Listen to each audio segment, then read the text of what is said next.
Hello everyone, my name is Vishal Kumar Shah. I am a chartered accountant र आज म पढाउने वाला छु क्याप 3 को पेपर 2 एडभान्स फाइनेन्शियल म्यानेजमेन्ट को chapter number 4 valuation of assets shares and companies. च्याप्टरको नाम धेरै क्लियर छ, त्यस्तो डुबियस हुने कुनै कुरा होइन। Valuation of shares securities and assets भन्नाले हामीले भ्यालु निकाल्न ट्राई गर्नेवाला छौँ। शेयरको होस्, एसेटको होस् या कम्पनीको होस्, डजन्ट म्याटर, सब निकाल्नेवाला छौँ हामी। सो यो च्याप्टर सुरु गर्नुभन्दा पहिला म के भन्न चाहन्छु, like there was this my friend, मेरो फ्रेन्डलाई एउटा क्याफे सेलमा पाइरह। उसले मलाई सोध्यो, after qualified my chartered accountancy course, उसले मलाई सोध्यो कि मैले त्यो क्याफे किन्ने हो कि नै किन्ने हो। Like cafe was on sale. उसले मलाई सोध्यो कि तिमीले त चार्टर चार्टर एकाउन्टेन्ट होस्, भन्न मलाई कि मैले त्यो क्याफे किन्ने हो कि नै किन्ने हो। डिपेन्डिङ कि फुटफल यति भइरह, यसको डेली इन्कम यस्तो यस्तो छ अनि यतिमा बेचिरहेछ, सो मैले यदि किन्यो भने मलाई फाइदा हुन्छ कि घाटा हुन्छ, अनि मैले किन्नुपर्ने हो कि नै किन्नुपर्ने हो। सिम्पल, यो क्वेसन थियो। अर्को क्वेसन म एड गर्न चाहन्छु कि नबिल ब्याङ्कको प्राइस अहिले 525 चलिरहेछ। त्यो 525 प्राइस जस्टिफाइड हो कि नै? लाइक मार्केट प्राइस 525 छ, त्यसको 525 मार्केट प्राइसले नबिल ब्याङ्कको एक्चुअल जुन भ्यालु हुनुपर्ने हो त्यसले जस्टिफाई गरेर कि नै? यी दुईटै क्वेसन्सको answer will try to find through this chapter. अनि यो दुईटै क्वेसन इम्पोर्टेन्ट, यो हाम्रो प्र्याक्टिकल पर्पजको लागि पनि इम्पोर्टेन्ट छ। Like after being a chartered accountant or while in the course of pursuing chartered accountancy, it is expected from us कि यो दुईटाको एन्सर हामीलाई आउनुपर्ने हो। So hold, Silpit Laigalam, we're gonna learn this and we're gonna use this chapter. Yeah, it is very important from exam point of view, from practical point of view. It is very important, and trust me when I say this, it is really interesting and super easy. If you get the feel, धेरै मजा आउने वाला छ। सुरु गरौँ। So valuation नामले नै थाहा हुन्छ, सबलाई थाहा छ भ्यालुएसन भनेको के हो। The process of determining value, कुनै पनि एसेट, शेयर, कम्पनी भ्यालु निकाल्नु पर्यो भने त्यसलाई हामी भ्यालुएसन गरिरहेको भ्यालु भन्छौँ। अब भ्यालु भनेको के हो, त्यो क्वेसन आउँछ हामीलाई। भ्यालु भनेको के हो? लाइक यसको भ्यालु कति हो, दिस वाटर बोतलको भ्यालु कति हो, त्यो नबिल सेयरको प्राइस, नबिल नबिल ब्याङ्कको एउटा सेयरको भ्यालु कति हो, लाइक माई फोनको भ्यालु कति हो। ठिक है, यस, माई फोनको भ्यालु कति हो। सो भ्यालु कुरा गर्दाखेरि सिम्पली पुट, भ्यालु भन्नाले त्यसको औकात कति हो। If you say in Hindi, कुनै पनि कुरा त्यसको एक्चुअल वर्थ कति हो, त्यसले भ्यालु भन्छौँ हामी। भ्यालु निकाल्ने या भ्यालु डिफ्रेन्ट टाइपको हुन सक्छ, या we are gonna learn that. Value different टाइपको हुन सक्छ। Value is not, value should is not like universal, value should be individualised. What I mean to say here is कि कुनै एसेटको value for one person may be different from another person. त्यही भएर जस्तै मेरो लागि आई मे फिल कि Nobel ब्याङ्कको भ्यालु 525 नभएर 560 हुनुपर्ने, राइट। यु माइट फिल कि नोबेल ब्याङ्कको भ्यालु 525 होइन, 400 मात्रै हुनुपर्ने। That is completely fine. So मैले भन्नुको तात्पर्य यो रहेछ कि value should be individualize and value depends, varies from person to person. values depend from, after we have established कि value भनेको net worth हो, value depends from person to person, or value is not universal, value depends, value varies on different factors। त्यो भयो। अब value कति किसिमको हुन सक्छ त्यो कुरा गरौँ। Remember our original questions where कि should I buy that cafe or not, and another question was Nabil ब्याङ्कको भ्यालु मार्केट प्राइसलाई जस्टिफाई गरिरह कि नै, मार्केट प्राइसले त्यसको भ्यालुलाई जस्टिफाई गरिरह कि नै। सो लेट्स जम्प, अब मेन टपिकको कुरा सुरु गरौँ। सो हाम्रो टपिक थियो भ्यालु कति किसिमको हुन्छ। भ्यालु कति किसिमको हुन्छ? सो आइम गonna say a few English words, don't panic. English word मात्रै हो, त्यो केही दम छैन उनीहरूमा, just hear me out. Value धेरै किसिमको हुन्छ। मेन हामीले पढ्नुपर्ने भनेको बुक भ्यालु, या द्याट बुक भ्यालु। अर्को मार्केट प्राइस, मार्केटमा कति चल रहा है, market price. Third thing is intrinsic value. Intrinsic value is very important. And हामीले एक्चुअलमा काम गर्ने भनेको इन्ट्रिन्सिक भ्यालुमै हो, because all of the values are available, already available. मार्केटमा गयो, सोध्यो, सक्यो। बुक हेऱ्यो, सक्यो। इन्ट्रिन्सिक भ्यालु नै मेन हो। इन्ट्रिन्सिक भ्यालु नै हामीले गर्नुपर्ने, इन्ट्रिन्सिक भ्यालु नै निकाल्नु पर्ने हो। So intrinsic value, so very फर्स्टमा बुक भ्यालु, सेकेन्डमा मार्केट भ्यालु, थर्डमा इन्ट्रिन्सिक भ्यालु, फोर्थमा लिक्विडेसन भ्यालु। ठुलो नामले डराउनुहुन्न, धेरै धेरै धेरै what's that word in Hindi, पिद्दी, एकदम सानो, जाबो। लिक्विडेसन भ्यालु एकदम जाबो कन्सेप्ट हो। त्यसपछि आउँछ हाम्रो रिप्लेसमेन्ट भ्यालु, सेम। त्यसपछि हाम्रो अरू अरू पनि हुन्छन्, फेयर भ्यालु पनि हुन्छ, यिनीहरू हामी पढ्नेवाला छौँ। सो याद गर्नलाई फर्स्टमा रिपिट गरिदिन्छु है। भ्यालु यति किसिमको हुन्छन्: book value, market value, intrinsic value, replacement value, liquidation value. Repeat: book value, market value, liquidation value, replacement value, fair value भनेर 400-500 किसिमको हुन्छ। तिमी नामले we do not have to learn this seriously, concept बुझ्नु सकिन्छ, लेख्न सकिन्छ। सो सुरुमा सुरु गरौँ है। फर्स्टमा आउँछ हाम्रो, if you remember and you should remember, book value. Book value, yeah book value. Book value भन्नाले बुकमा कतिमा लेखिया छ, बुकमा त्यो एसेटको भ्यालु कति लेखिया छ। लाइक इफ मैले आफ्नो बुक्समा यो वाटर बोतल लेख्या छु, लाइक वाटर त्यो ब्यालेन्स सिट वाला एसेट लायबिलिटी, या त्यसको एसेट साइडमा मैले वाटर बोतल देखाएको छु भने त्यो कतिमा देखाएको छु त्यसलाई बुक भ्यालु भन्छन्। यदि इन्डिभिजुअल एसेटको कुरा गर्ने हो भने, जस्तै मैले आफ्नो बुकमा यो वाटर बोतलको भ्यालु 500 लेखेको छु भने त्यो यो वाटर बोतलको भ्यालु एज पर बुक्स 500, त्यति हो।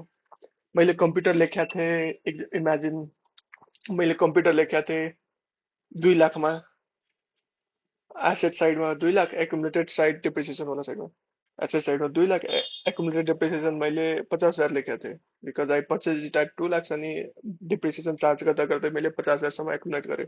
So my book value of the computer will be 2 lakhs minus 50,000, 1,50,000. Simple, यति simple छ book value. And talking about business or business को book value कति हुन्छ भन्दाखेरि त्यो पनि धेरै simple छ है। Total asset, यहाँ हेरौँ, balance sheet, asset, liability. Total asset minus total liability, sorry, total asset minus total liabilities, share capital, reserves and surplus त्योहरू छोडेर total asset minus total liabilities, फेरि भनौँ, total asset minus total liability, यहाँदेखि total asset तर liability चाहिँ यहाँदेखि equity share capital reserve सर्प्लसले छोडेर जे आउँछ त्यसलाई बुक भ्यालु भन्छ। और सिम्पली जैसे मैले यसलाई छोडे त्यही हाम्रो बुक भ्यालु हुन्छ। म्याथ्स, यति छोडेको यता यता यता एसेट पुरै लिएको तर लाइबिलिटी लिँदाखेरि, लाइबिलिटी साइडको लिँदाखेरि यति भन्दा कम, यति छोडे, that is my book value. और सिम्पली पुट इक्विटी, इक्विटी पनि भन्छ बुक भ्यालुलाई, त्यही हो बुक भ्यालु। तर केही कुरा ध्यान राख्नुपर्छ, अलि सिम्पल कुरा ध्यान राख्नुपर्छ, लाइक फिक्टिसियस एसेट जुन हामीले एसेटमा बेफाल्तुको जस्ट देखाउनलाई राखेका छौँ, जस्तै deferred revenue expenditure, preliminary expenses, तिनीहरूलाई काउन्ट गर्न मिल्दैन है बुक भ्यालुमा, त्यो मात्रै हो। त्यसपछि हाम्रो आउँछ मार्केट भ्यालु। मार्केटमा यसको कति प्राइस चलिरह, simple as that, market value. मार्केटमा कति प्राइस छ यसको, 500, मैले 500 बुकमा देखाएको थिएँ, सरी। मार्केटमा कति प्राइस चलिरह यसको, let's say 400, so its market value is 400।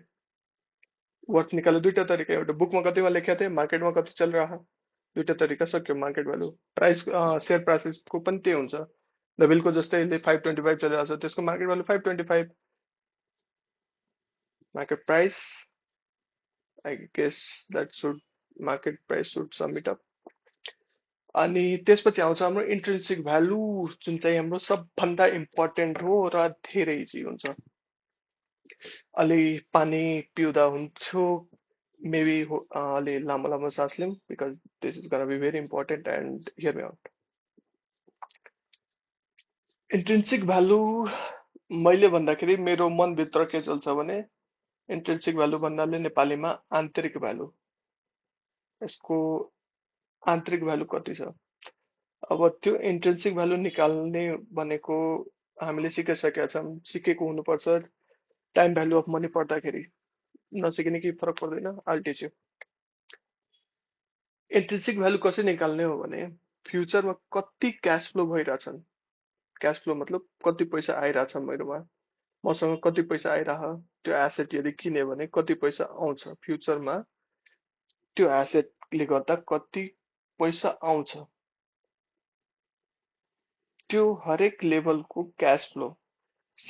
मैले नबिलको सेयर किने, फर्स्ट इयरमा मलाई 100 रुपियाँको डिभिडेन्ड आयो, सेकेन्ड इयरमा मलाई 150 को डिभिडेन्ड आयो, थर्ड इयरमा मलाई 200 को डिभिडेन्ड आयो।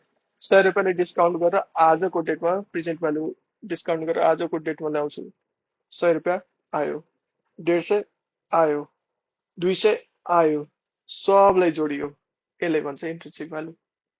Simple as that. के गर्ने हो फेरि रिपिट गर्छु। मसँग आज नबिल ब्याङ्क यदि भएको भए, या मसँग छ, त्यसको भ्यालु निकाल्नु छ मलाई, 525 मा किनेर राखेको छु मैले, यसको भ्यालु निकाल्नु पर्दाखेरि फर्स्ट इयरमा मलाई 100 रुपियाँको डिभिडेन्ड आउनेवाला हो, आइएम एज्युमिङ, म गेस गरेर छु कि 100 रुपियाँ आउँछ, सेकेन्ड इयरमा 150 आउँछ, थर्ड इयरमा 200 आउँछ, सो अन गर्दा गर्दै आइरहन्छ। अब त्यो 100 रुपियाँलाई म डिस्काउन्ट गरेर प्रेजेन्ट भ्यालुमा ल्याएँ, 150ले पनि प्रेजेन्ट भ्यालुमा लाएँ, 200ले पनि प्रेजेन्ट भ्यालुमा डिस्काउन्ट गरेर लाएँ। त्यो त्यो तिनटैलाई प्रेजेन्ट भ्यालुमा ल्याउँदाखेरि जति भ्यालु सबलाई जोडेर जति आउँछ, टोटल सम जति आउँछ, त्यसलाई हामी इन्ट्रिन्सिक भ्यालु भन्छौँ। धेरै इम्पोर्टेन्ट छ, धेरै इजी छ। अब डिस्काउन्टिङ कस्तो गर्ने हो, कसरी गर्ने हो, त्यो टाइम भ्यालुमा सिकेको होला हामीले, नसिकेको भए after we do 1 or 2 questions will easily get that. त्यस्तो केही छैन, just you have to remember कि फ्युचरमा आउनेवाला छ, एसेट मसँग आज छ, त्यसलाई डिस्काउन्ट गरेर लानुपर्छ, भेरी लजिकल। म फ्युचर आजको प्राइस र फ्युचरको प्राइस, फ्युचरको आउटफ्लो कम्पेयर गर्न सक्दिनँ, सो मैले के गरेँ भने, for my simplicity I brought that future cash flow into present, त्यही हो मेरो value, intrinsic value, simple as that. We will have a really good discussion on intrinsic value and I'm sure कि धेरै मजा आउँछ intrinsic value पढ्नमा पनि। Then अहिलेसम्म अब हामीले पढिसकेको भने बुक भ्यालु, बुकको भ्यालु, मार्केट भ्यालु, मार्केटमा कति चल रहा है, इंट्रिंसिक भ्यालु, आन्तरिक भ्यालु, और डिस्काउन्टेड फ्युचर क्याश फ्लोज, त्यसलाई त्यसले त्यसले त्यो पनि भनिन्छ, इकोनोमिक भ्यालु पनि भन्छन् त्यसलाई कसै कसैले। अर्को कुरा, अब अर्को भ्यालु पढौँ। अर्को भ्यालु भनेको liquidation value, liquidation price, liquidate, liquid भन्नाले मैले आफ्नो एसेटलाई बेचे भने कतिको पैसा आउँछ मलाई नेट नेट, त्यसलाई लिक्विडेसन भ्यालु भन्छ। जस्तै मेरो फोन मैले बेचे भने, लिक्विडेट गरे भने कतिको पैसा आयो, त्यसलाई लिक्विडेसन भ्यालु, सिम्पल। अब लिक्विडेसन भ्यालु नर्मली एसेटहरुमा युज गरिँदैन, यो युज गरिने भनेको बिजनेसको लागि हो। जस्तै मैले कुनै बिजनेसलाई, अब मेरो मन सक्यो, क्याफे खोलेको थिएँ मैले, मेरो मन हरायो, मलाई अस्ट्रेलिया जानु छ, क्याफे बेच्नु पर्यो, चेयर्स बेच्नु पर्यो, क्याफेको किचनको एसेसरी बेच्नु पर्यो, मैले इन्टेरियर गराएको बेच्नु पर्यो, यिनीहरू बेच्दाखेरि मलाई कतिको पैसा आउँछ, मसँग क्यास कतिको थियो त्यसलाई जोड्ने, कतिको पैसा आयो त्यसलाई जोड्ने, अब त्यसबाट घटाउने मलाई भेन्डरले कति दिनुपर्ने थियो, चियावालाले कति दिनुपर्ने वाला थियो, चिकनवालाले कति दिनुपर्ने वाला थियो, मेरो स्टाफको स्यालेरी कति दिनु बाँकी छ, तिनीहरूले माइनस गरियो भने टोटल एसेट बेचेर कति आयो, टोटल लायबिलिटी मेरो कति थियो, तिनीहरूले माइनस गर्ने हो भने त्यो हाम्रो लिक्विडेसन भ्यालु आउँछ। सिम्पल। बुझेन भने फेरि भन्छु, लिक्विडेसन भ्यालु भन्नाले टोटल एसेटलाई बेचियो, त्यो बेचेकोलाई लायबिलिटी पे अफ गर्नमा युज गरियो, रिमेनिङ जो बाँच्छ त्यो नेट भ्यालुलाई हामी लिक्विडेसन भ्यालु भन्छौँ। त्यति हो। अर्को कन्सेप्ट भनेको हाम्रो रिप्लेसमेन्ट भ्यालु हो। मसँग जुन एसेट छ, जस्तै मसँग यो फोन छ, यो फोनलाई रिप्लेस गर्नलाई मलाई कतिको खर्च गर्नुपर्छ for getting the same feature, same usefulness. कति आजको पिरियडमा मलाई कति खर्च गर्नुपर्छ यसलाई रिप्लेस गर्नमा, त्यो मेरो रिप्लेसमेन्ट कस्ट हो और रिप्लेसमेन्ट भ्यालु हो। सो यो फोनको मेरो एसेटको रिप्लेसमेन्ट भ्यालु त्यति हुन्छ जति मलाई यसलाई रिप्लेस गर्नमा पैसा लाग्छ। I hope that is clear. त्यति ठुलो कुनै कन्सेप्ट पनि थिएन। And other thing is fair value. Fair value भनेको यिनीहरूको एभरेज आउट गरेर निकालिन्छ प्राय जसो केसेसमा, जुन हामीले book value, market value, intrinsic value, liquidation value, replacement cost, replacement value जुन पढ्यौँ, यिनीहरूलाई एभरेज आउट गरेर निकालिन्छ। यो फेयर भ्यालुको कन्सेप्ट मोस्टली त्यहाँ आउँछन् जहाँ यो फेयर भ्यालु भनेको कुनै छुट्टै छुट्टै भ्यालुएसन निकाल्ने तरिका होइन है। यिनीहरू फेयर भ्यालु भन्नाले के भनौँ, मोस्टली स्ट्याट्युटरी जब पेमेन्ट गरिन्छ नि, जस्तै माइनोरिटी सेयर होल्डरलाई डिसेन्ड गर्नु छ, एक्जिट दिने अप्सन दिनु छ भने तिनीहरूले फेयर भ्यालु दिन्छ। लाइक यति यति प्राइस म तिमीलाई दिन्छु, त्यो प्राइस फेयर भ्यालु भएर जान्छ। त्यो पनि पढ्नेवाला छौँ हामी, don't panic. So this is my intro of how I'm gonna teach. Yeah.